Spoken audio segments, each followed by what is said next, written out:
தமிழக மக்களுக்கு வணக்கம். மக்களுக்கான ஒரு முக்கிய அறிவிப்பு. ரேஷன் அட்டைக்கு, அதாவது என்பிஹெச்எச் மற்றும் பிஹெச்ஹெச் அட்டைதாரர்களுக்கு ஒரு நல்ல செய்தின்னு கூட சொல்லலாம்.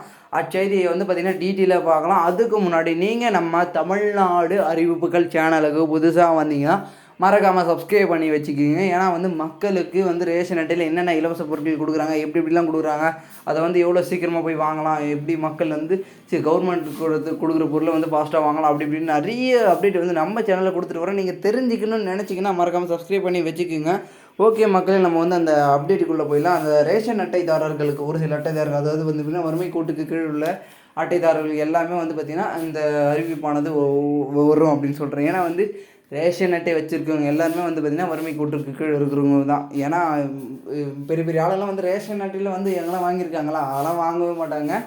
பட் இவங்களுக்கு அந்த வறுமை கோட்டுக்கு கீழே இருக்கலாம் என்ன பார்த்திங்கன்னா ஒரு நல்ல திட்டத்தை அமல்படுத்தணும். என்பிஹெச்ஹெச் மற்றும் பிஹெச்ஹெச் அட்டைதாரர்களுக்கு அவங்களுக்கு பார்த்திங்கன்னா ஒரு உதவித்தொகை 1000 ரூபாய், அப்புறம் சமைக்கக்கூடிய தேவையான பொருட்கள், அதாவது ஒரு நாளுக்கு அடிப்படையாக மனிதனுக்கு தேவையான பொருட்கள்லாம் கொடுத்தா மக்களுக்கு கொஞ்சம் ஒரு யூஸ்ஃபுல்லாக உதவி தரும் தொகையாக இருக்கும், பொருட்களாக இருக்கும் அப்படின்னு சொல்லி தமிழ்நாடு கவர்மெண்ட் பட்ஜெட் தாக்குதல் கூடுதலாக சொல்லியிருக்காங்க. இந்த தேர்தல் அறிக்கையில் இதை பற்றி ஒரு வரலாறு காணணும் அப்படின்ற பட்சத்தில் இதை சொல்லியிருக்காங்க. இதை கூடிய சீக்கிரத்தில் அமல்படுத்த போகிறதா அஃபிஷியல் அப்டேட் கிடச்சிருக்கு. அதை பற்றி தான் நம்ம இது போட்டிருக்கோம். ஓகே.